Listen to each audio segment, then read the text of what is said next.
about just kind of pulling this together with, what proportion of a successful transformation is based on or dependent on getting your organization, your people and organizational elements right?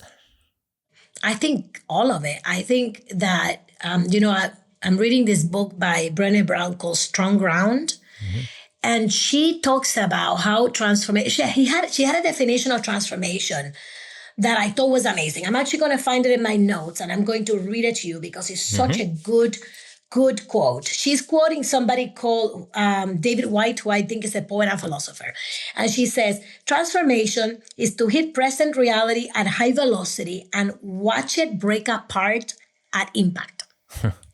I thought, oh my God, that resonates so much with me because when you're transforming something, the first thing that you need to do, to be honest, besides the kind of the assessment I was talking about, which was the root cause analysis, is you're going to have to break a lot of stuff. You're going to have to break all the things that are not serving you. So projects, habits, team dynamics, and sometimes you have to change people. You have to break a lot of eggs. You have to make changes that are uncomfortable. And that's all people. Yep. And as you do that, you also have to generate faith that all that breaking is actually towards the creation of something beautiful, stronger, more sustainable, more fun for all of us to be part of. Mm-hmm. And so this constant, both being the engine of change and the holder of faith and belief in the people, it's critical. So it's all about people at the end, Eric, not only because the people are the ones that do the stuff, but because an organization that is not aligned emotionally, I believe, is not able to make lasting, massive transformation stick. That's so what true. I believe. So true. So it's all about people at the end, really. Yeah, absolutely. Absolutely. Well, that's great. That's a nice link to talking about transformer CEOs. So we've cantered through various things, but what is the unique DNA that you think of when you think of your own role, your new role in Unilever here, and other CEOs around the world who've got a transformational brief, whether that's AI driven, market driven, brand driven, financially driven, whatever. What is the common DNA that leads to a successful transformer CEO? I have been reflecting a lot on that lately. And as I entered this role in terms of who do I want to be? Mm. I've been preparing myself for a long time, skills-wise and all that, emotionally, for this kind of role. But the key question to ask yourself every day is, what kind of CEO do I want to be? Who do I want to be? And so I've been reflecting on it. And so I actually jotted down a few things.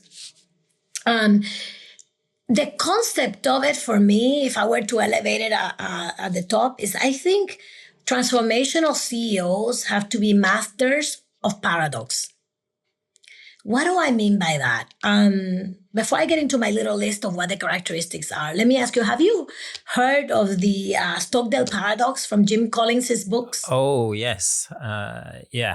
He talks about the Stockdale paradox is about being able to face reality squarely, as harsh as it is. Just face it, face the facts squarely, while maintaining unwavering faith that you will prevail at the end. Mm-hmm.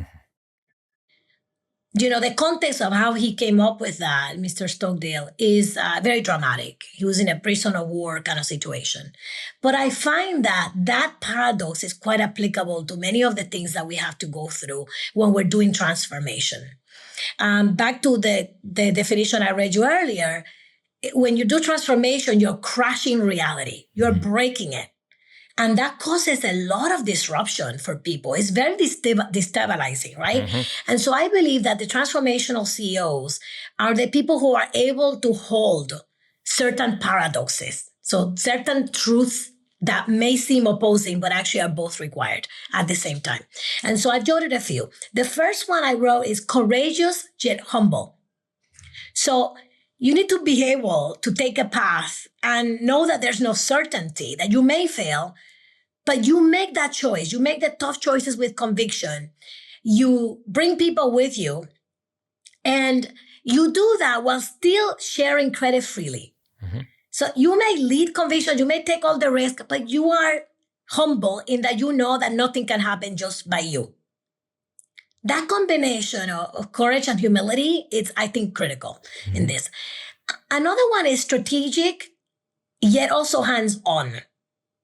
So you need to be able to look at the whole picture, the big picture, simplify complexity, figure out what are the right strategic choices that you need to make. Where do we want to go? What is the big vision? But then you need to be hands-on and make sure that you're building the systems, the skills, that you're putting in the right people, and that you're keeping everybody focused on the metrics that matter every day. Mm-hmm. So it's strategic, but it's also hands-on, right? I think for a transformation, you have to be creative and disciplined. A lot of people think about the discipline part of transformation, but creativity is critical because in a transformation, you're breaking. But if you only break, you don't transform. You need to then create something that is extraordinarily better than what you had before. Otherwise, what's the point of transformation? So I think balancing the discipline, the rigor with creativity and being able to, not just yourself, but give others the space to create within a framework is really important. I think because the daily task of transformation is so gut-wrenching, there's so much up and down that you experience emotionally, you need to be unflappable, yet human. So stay calm under pressure, grounded on your values when things get really bad or wrong or difficult. Things don't go the way you want them to go. Staying grounded and not losing your mind and, and becoming somebody who's misaligned with your values. So while being human, so you can be unflappable, but you're still being human and keeping the emotional connection with your team. So I'm not talking about being unflappable and detached and cold. I'm talking being unflappable, but still connected, right? Because you have to keep the faith, right? As we talked earlier. The fifth one I would say is uncompromising yet demonstrating strong values. So we have to hold the standard of excellence and performance, right? And how do we do that while we exhibit caring and respectful behaviors for people? So, for example, when you do transformations, there are things you have to kill. You have to kill some projects. Some people, to them, this is their life's work. Well, you have to do it because it is what's required, the right thing to do. But how do you do it in a way that is respectful and caring for the people who've been putting their heart and soul into that, right? When you have a talent that is no longer fit for purpose, for what you need, how do you tell them that? And how do you help them move on if this is no longer the right place while being human and caring in the process? I'll take a side. I don't know if you remember when we were working together, Eric, at some point I came to you and I said, Eric, it's so hard. I know I need to let go of this person, but my God, it's hard. And you reminded me that I need to separate the what, making the change, from the how I did it. Mm-hmm. And that was extremely helpful, by the way. And I think it ties back to this. It's being uncompromising. It's on the what, I must do this, with the how I do it, which is demonstrating strong values and taking care of people. And the last one is accountable yet synergistic. A lot of people think that being accountable means being a solo wolf. I'm the one and it's all up to me. The mastery comes from being accountable, but yet being able to synergize with others and make the pie bigger versus just taking a bigger piece of it for yourself. And I think that's one that often also gets ignored. So those are 6 kind of paradoxes that I've seen the most effective transformational leaders hold. And I aspire every day to hold myself, right? Like I'm human. And so I have my feelings, but those are the things that I aspire to and I check myself against. That's great, MC. And I've never heard it expressed as paradoxes before. So I think you bring in a new angle to this as well. And I love the language as well. There's a real richness in the language you're using to describe these challenges that CEOs face. If there's one or two on that list that stand out for you, maybe because they're deal breakers or they're, you just couldn't do this job without this one or that one, or maybe one you have a deep personal experience of, what would that be? I would say that strategic and hands-on, it's non-negotiable. Mm-hmm. if you just do the strategy part, but you don't create the systems, the skills, you don't give people the right KPIs, I mean, you're just pipe dreaming. Mm-hmm. If you're extremely good at creating systems and that, but you don't have a vision worth anything, you also don't go anywhere. So I think that one is kind of like table stakes. You Yep. must to be effective at transformation. I also think that uncompromising yet strong values. Uncompromising because this job requires so many tough choices.